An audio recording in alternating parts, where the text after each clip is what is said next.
Good afternoon and welcome. Thank you for being here today.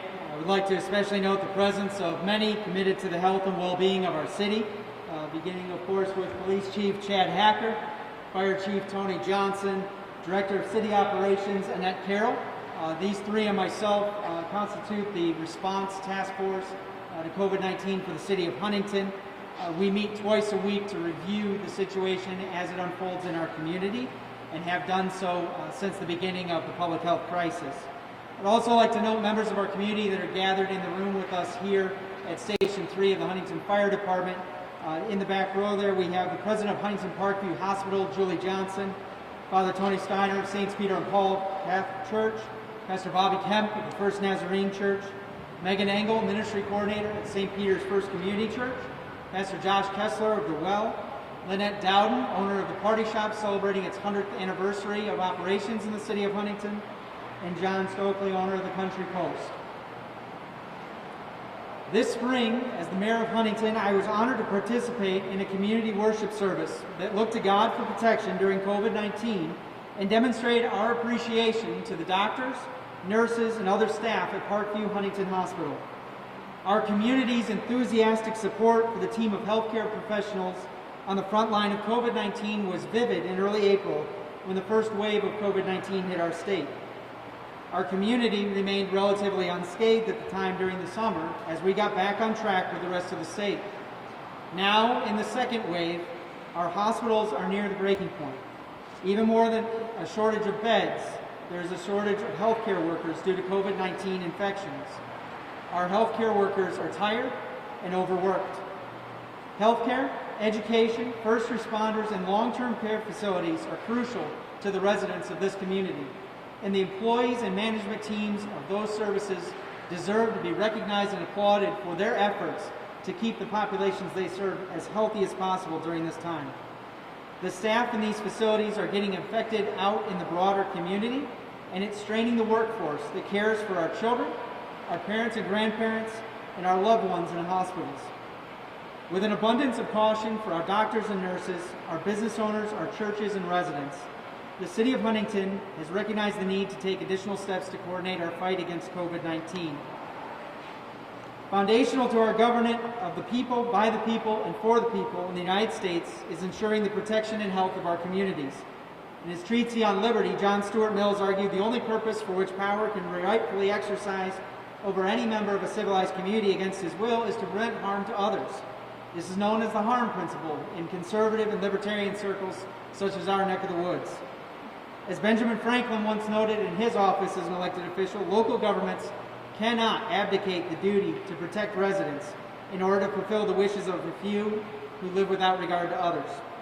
Executive orders, whether from a mayor, governor, or president, have the full enforcement power of the law until expired or revoked by the executive or court deems it unlawful.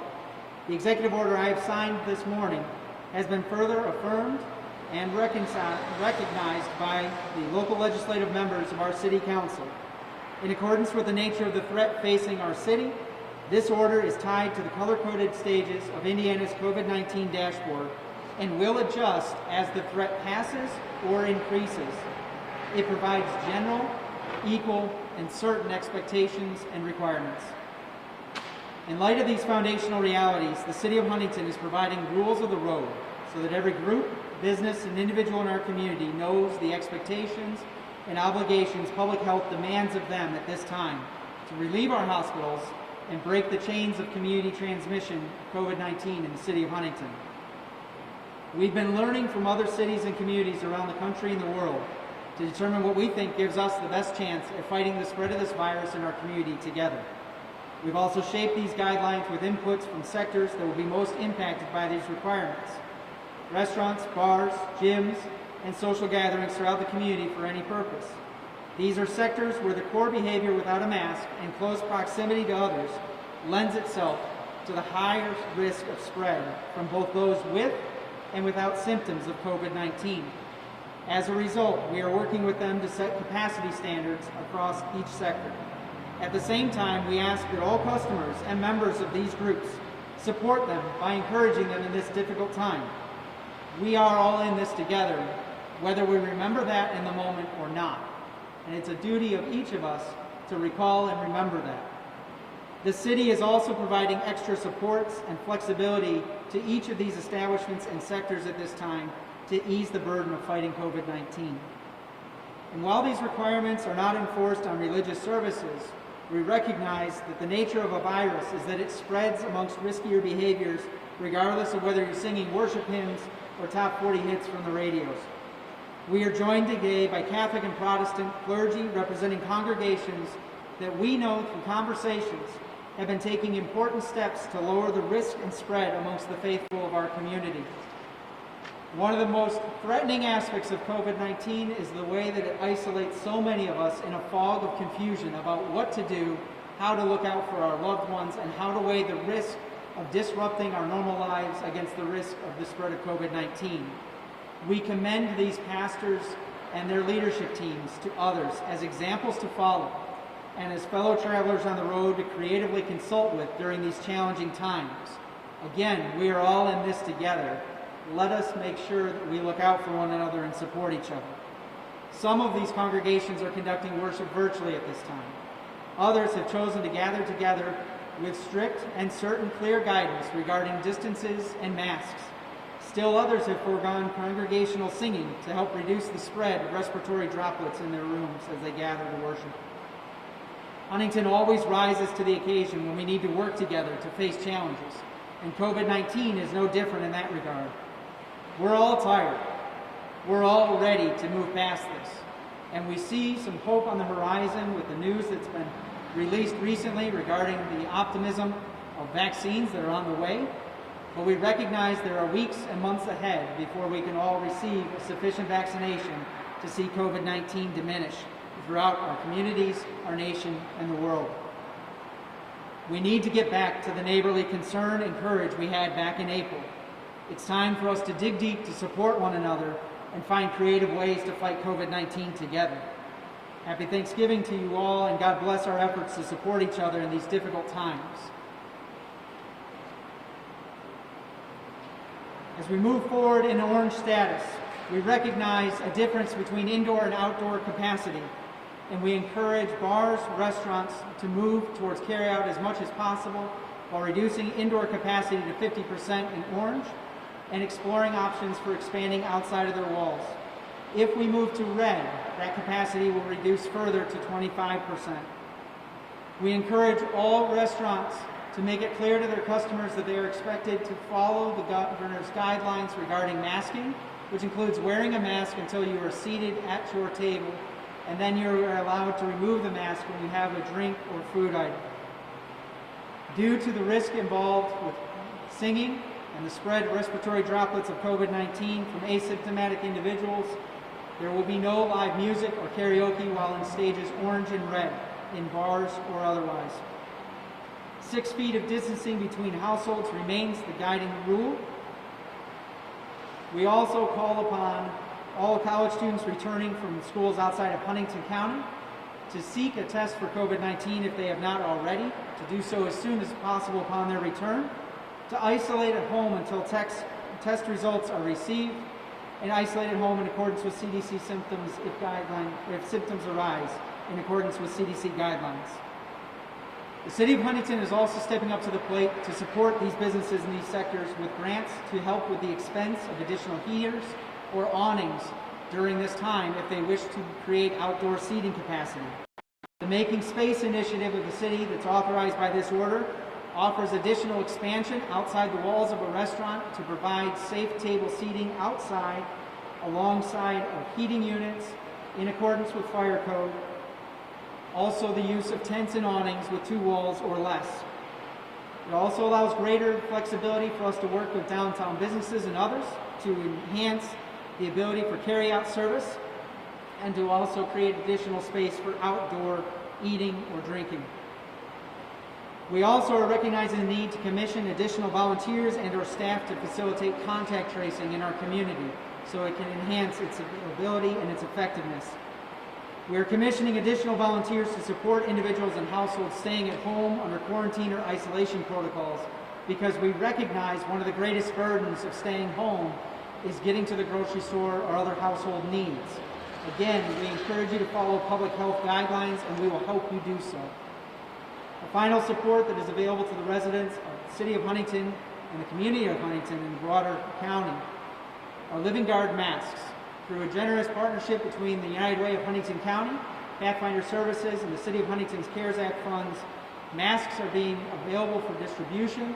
These are masks that provide better protection. They are more comfortable because we're all already uncomfortable with wearing these. And we want to make it as easy as possible to comply with the governor's executive order regarding masks and the exemptions that apply thereof. Recognizing the need for clarity around enforcement, we have adopted local guidelines for both individual and businesses that are not complying with the governor's mask mandate. We recognize our greatest asset in this community is our relationships. And just as with any other civil infraction, our law enforcement members have complete discretion in conversations with community members on when to apply a civil infraction to an incident or not. There is a clear progression as needed. We hope it won't come to that because we recognize, again, the need for all of us to work together to overcome COVID-19. This virus is something that most of us have never faced before. We've never had to think about what it means to live while the virus is spreading throughout our community. We've made mistakes. We're committed to learning from those. We're committed to doing better tomorrow. And so I ask all the residents of the City of Huntington, the business owners and elected officials of the same city to work together with us in facing and meeting this challenge head on. Thank you again. At this time, we'll open the floor to questions. Caleb with Fox 55. On your sheet here, you just mentioned law enforcement officers have their own discretion in enforcing the mask mandate. On the sheet here, it says people can be, not necessarily will be, but can be written in a warning for the first offense with escalating consequences for offenses thereafter. What would those escalating consequences look like? Is that monetary fine, things like that? What does that look like? Yes, it is a progression of monetary fines as violations continue by that individual. So what's that, I guess, what's that first dollar amount? $25 and progresses in $50 increments. Again, at the discretion of the individual officer dealing with that civil infraction at each incident. And that's just for individuals, not necessarily businesses, or those two things separate? Those are separate tracks. There's a track for individuals, there's a separate track for businesses. Working with businesses will be in coordination with the local health department and also with state officials.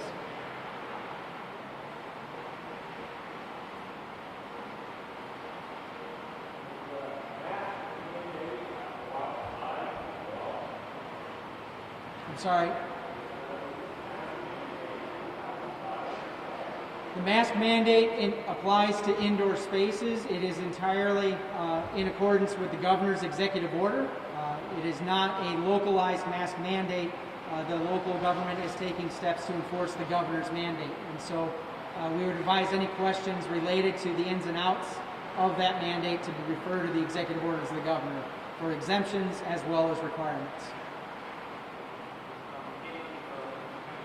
We've been talking a lot about businesses and bars and restaurants and things like that, and we touched a little bit about colleges, but I'm wondering about like the high school, the middle school, and the elementary schools. Like we haven't really talked a lot about what standards they'll be held. So obviously they have their own rules that they're supposed to be following, but how would this translate to how they take care of things? So the school corporation is continuing to work with our health department to follow their standards in accordance with CDC guidelines. I know that there was recent news announced at last night's school board as they look to work on their quarantine protocols. And I'll refer questions regarding their policies to them, recognizing that as the city, we're partners with them and peers alongside of them in the community.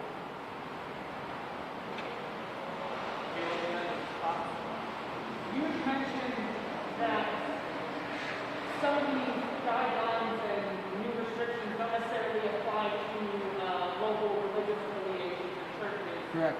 How is the city working with those organizations to help encourage their congregation to mask up, social distance, things like that? So the city is committed alongside the health department to being better at our communication with local congregations and their leadership.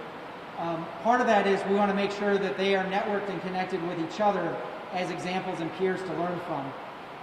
One of the biggest challenges facing many of our congregations is that some of the aging and elderly members of that congregation, or those for other reasons, have opted out. Electronics and virtual worship services are a challenge to help them figure out. And so we want to point them towards other congregations that are doing well at that as an example to follow. For those who do want to continue to meet, we recognize that there are some who've taken the stance of capping their attendance each week.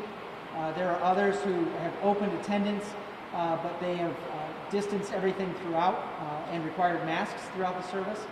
We think it's best for them to learn from one another in this. And so we continue to encourage them, because many of our congregations have unfortunately learned that if they don't respect this virus, even as they continue to proclaim their faith, the virus will force them to shut down services, whether it's through the infection of staff and leadership or it's the infection of congregation members. And so we continue to support and engage them in educating their congregations. And frankly, we lean on them to help us educate the community at large, because this community is very heavily church, and religion continues to be a strong influence for us in this community.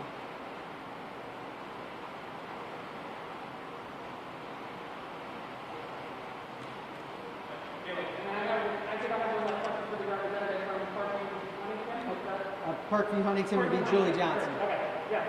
I don't know, is it okay if she steps up to the microphone? Would you be comfortable, Julie?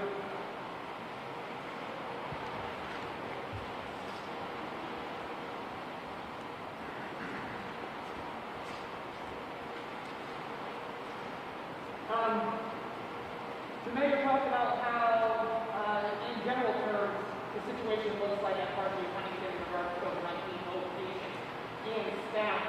Are you able to give us a little bit more detail of how many people are currently hospitalized at Parkview Huntington with COVID-19 and what the staffing situation looks like?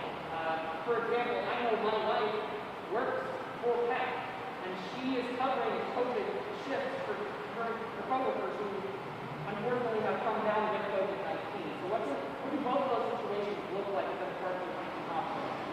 Yeah, for Parkview Huntington, our biggest concern, as the mayor mentioned, is our most important resource, our people. We are having instances where we're having physicians and nurses and respiratory therapists all out on COVID leave.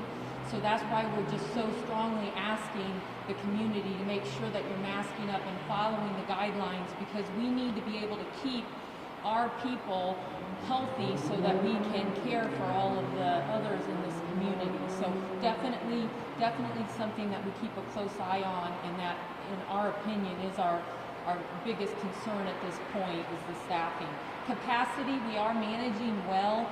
We are extremely busy, but between the system and the 6 community hospitals, we are able to accommodate the volumes as they come in.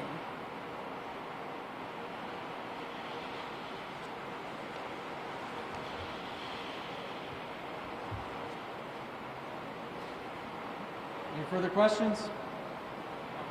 Taylor of 20 TV. So I know I'm representing both Huntington, the city, and the county. How is the county leadership working with the restrictions? So the city of Huntington's authority extends to the boundaries and edges of the city. And while we work with our partners at the county, they will have to work through their own process as they see fit. We're available as they have been available to us with whatever resources we can offer them. And so we recognize that that's a conversation they need to have, and we'll support them in whatever decisions they make. Quick follow-up. So let's say somebody is outside of county limits without a mask. City can't enforce the mask mandate there. It's just That's correct. These standards and guidelines that we have discussed today only apply within city limits.